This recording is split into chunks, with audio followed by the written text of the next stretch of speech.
নমস্কাৰ জামিনি'জ কিটচেনলৈ পুনৰবাৰ আপোনালোকক মই মোৰ তৰফৰ পৰা উষ্ম আদৰণি জনাইছোঁ। আজি মই এটা নতুন ৰেচিপি লৈ আপোনালোকৰ মাজত উপস্থিত হৈছোঁহি। তিলৰ লগত আপোনাৰ কুকুৰা মাংস। আহকচোন। প্ৰথমে মই তিলখিনি সুন্দৰভাৱে ধুই ৰ'দত অকণমান দেৰি শুকুৱাই লওঁ।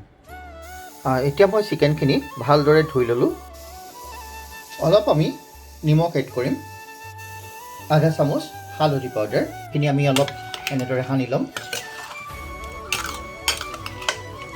মাত্ৰ নিমখ আৰু হালধিয়ে দেই, মনত ৰাখিব, অইন একো দিব নালাগে, নিমখ আৰু হালধি।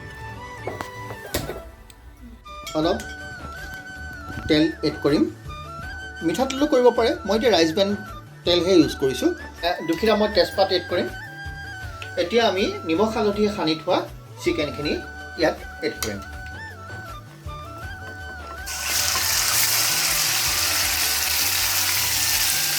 মই 10 মিনিটৰ বাবে ঢাকন মাৰি ৰাখিম।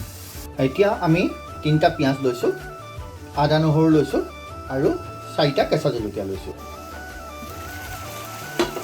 ইতিমধ্যে মাংসৰ পানীখিনি অলপ আছেগৈ আৰু মাংসৰ পানীখিনি শুই যাবলৈ দিব, সম্পূৰ্ণৰূপে শুই যাবলৈ দিব।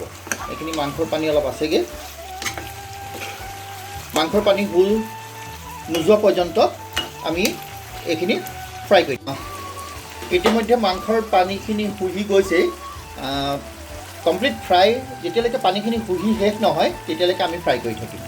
ইতিমধ্যে প্ৰায় শেষ হৈছে, অলপ তেলটো ওলাইছে, খালি এইখিনি অকণমান ড্ৰাই হ'বলৈ দিব।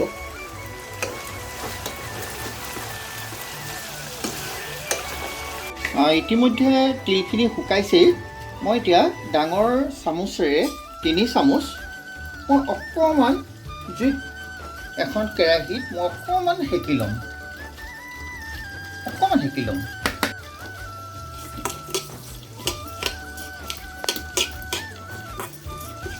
মাংসখিনি ইতিমধ্যে ৰঙচুৱা পৰিছেই, আপোনালোকে লক্ষ্য কৰিছে। এতিয়া মই এই মাংসখিনি মই এখন কাঁহীত ৰাখি ল'ম। অকণমান মই আৰু তেল এড কৰিলোঁ, অকণমান তেল এড কৰি মই এই চপ কৰি থোৱা আদা, নহৰু, পিঁয়াজ আৰু জলকীয়া মই এনেদৰে চপ কৰি থোৱা এইখিনি ফ্ৰাই কৰি ল'ম।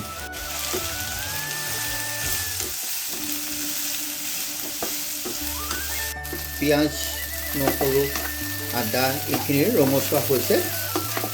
এতিয়া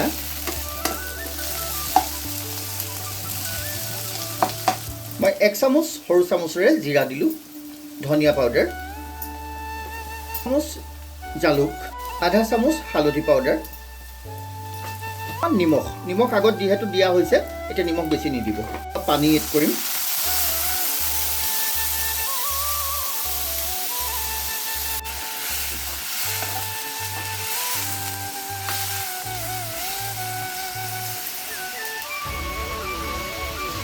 অকণমান ঢাকন মাৰি ৰাখি থ'ম। তিলখিনি মই এটা মিক্সি জাৰত ইতিমধ্যে গুড়ি কৰি ল'লোঁ। এইখিনি মই এটা পেষ্ট বনাই ল'লোঁ। এই পেষ্টটোৰ মই ইয়াত এতিয়া 4 চামুচমান মই ইয়াত এড কৰিম। 4 চামুচমান এড কৰিম।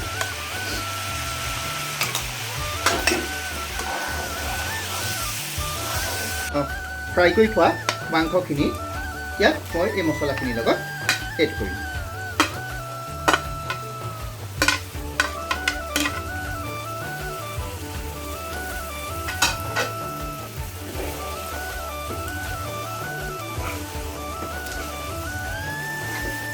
মই এতিয়া পুনৰ 10 মিনিট সময় কম জুইত ঢাকন মাৰি ৰাখি দিম। ইতিমধ্যে প্ৰায় হৈছে যেনেই লাগিছে। মাংসটোতো সিজিলেই বাৰু,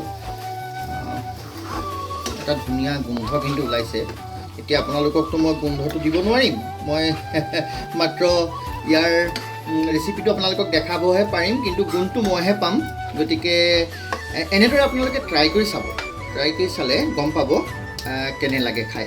বহুত সুন্দৰ সোৱাদ লাগে। কিন্তু মই আগতো বনাইছোঁ, কিন্তু আজি মই আপোনালোকক আকৌ বনাই দেখাইছোঁ বাৰু কেনেধৰণে বনাই।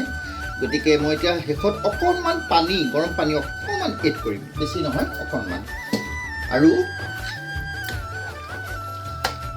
অকণমান লৰাই দিম আৰু অকণমান কেঁচা ধনিয়া পাত ওপৰত মই ছটিয়াই দিম 5 মিনিট সময় মই আকৌ ঢাকন মাৰি দিম এনেদৰে খাই কেনে পালে মোক জনাবচোন আৰু লগতে লাইক আৰু কমেণ্ট আৰু ছাবস্ক্ৰাইব কৰিব বুলি মোৰ তৰফৰ পৰা অনুৰোধ জনাইছোঁ ধন্যবাদ